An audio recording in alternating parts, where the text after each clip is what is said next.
भगवान अच्छे लोगों के साथ बुरा क्यों करते हैं? एक बहुत आम सा सवाल जो कभी ना कभी किसी न किसी की जुबान पर जरूर आया ही होगा कि भगवान अच्छे लोगों के साथ बुरा क्यों करता है।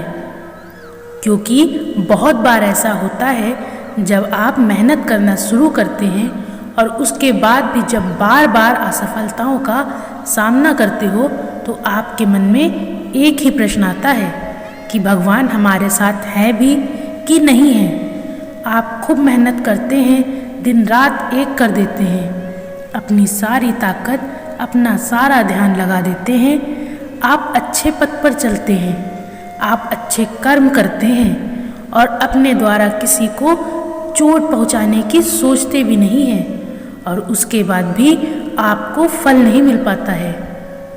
कई बार तो मन में ये सोच भी आने लगती है कि क्या ईश्वर सिर्फ अच्छे लोगों के साथ ही बुरा करता है?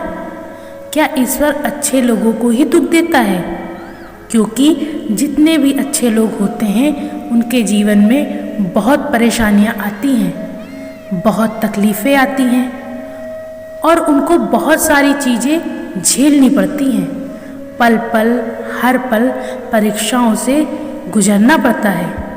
तो चलिए आज इसी बात को समझते हैं। आपको पता है ईश्वर परीक्षा उन्हीं की लेते हैं जो परीक्षा देने लायक होता है।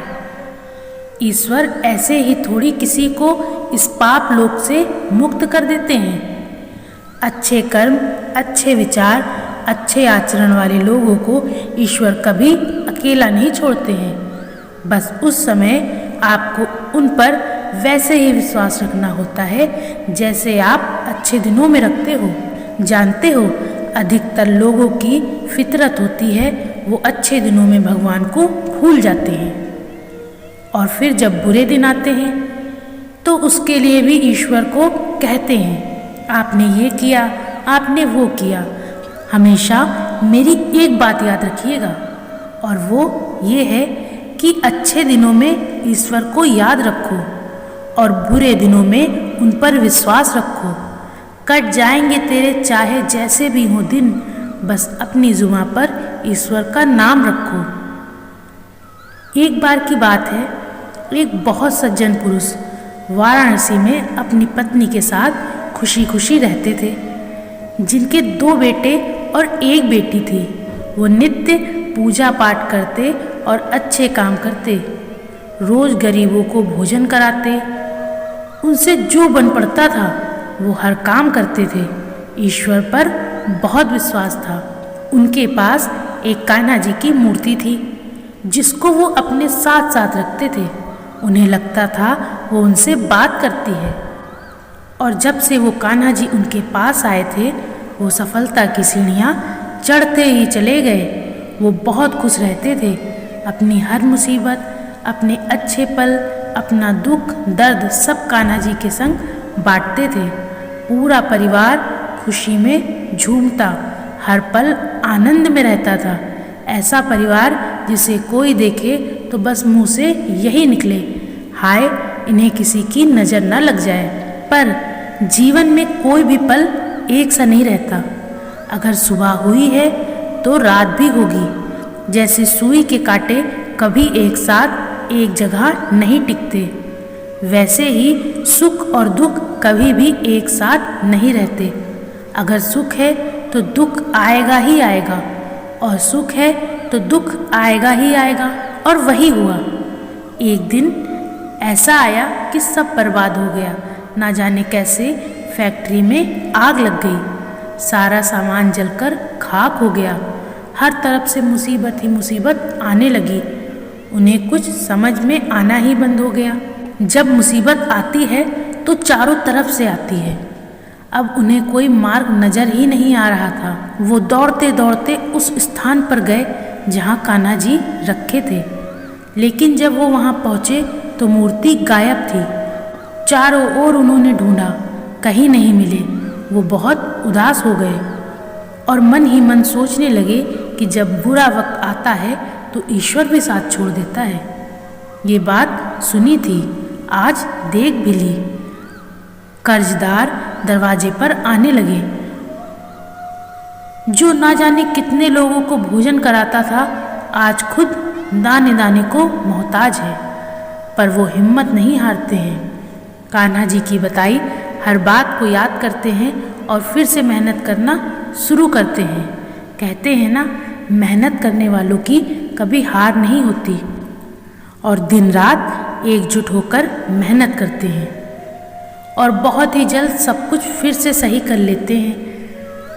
अब फिर से परिवार में खुशियों का वास होता है, पर दिल में कहीं ना कहीं कान्हा जी के चले जाने का अफसोस भी।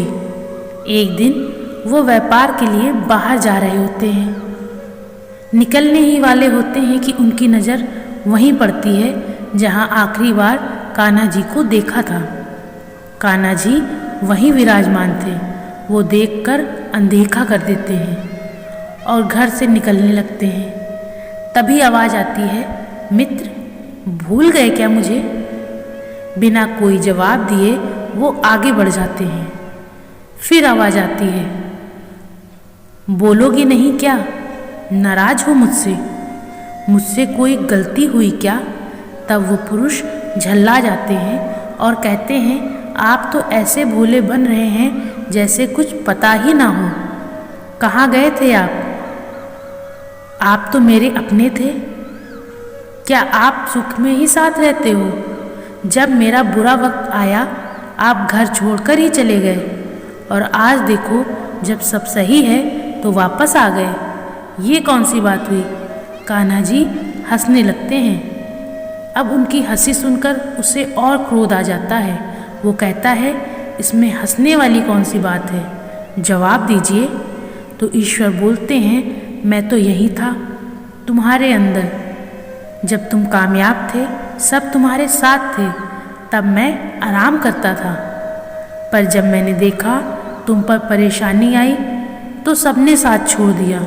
तुम अकेले हो गए, तब मैं तुम्हारे अंदर वास कर गया। जानते हो, जो उस वक्त तुम्हारे अंदर विश्वास था वो मैं था। जो तुम्हारे अंदर तीव्र बुद्धि, गति, चैतन्यता थी वो मैं ही था। मैं कहाँ तुमसे दूर रह सकता हूँ? भक्त और भगवान का रिश्ता तो ऐसा रिश्ता है जिसे कोई भी अलग नहीं कर सकता, सिर्फ और सिर्फ विश्वास को छोड़कर। मैं जब भी परिस्थितियाँ सही होती हैं तब आपके सामने होता हूँ, पर जब परिस्थितियाँ खराब होती हैं तब मैं आपके अंदर। इसलिए हमेशा याद रखना चाहिए कि किसी भी परिस्थिति में वो ईश्वर, वो मालिक हमारा साथ कभी नहीं छोड़ते।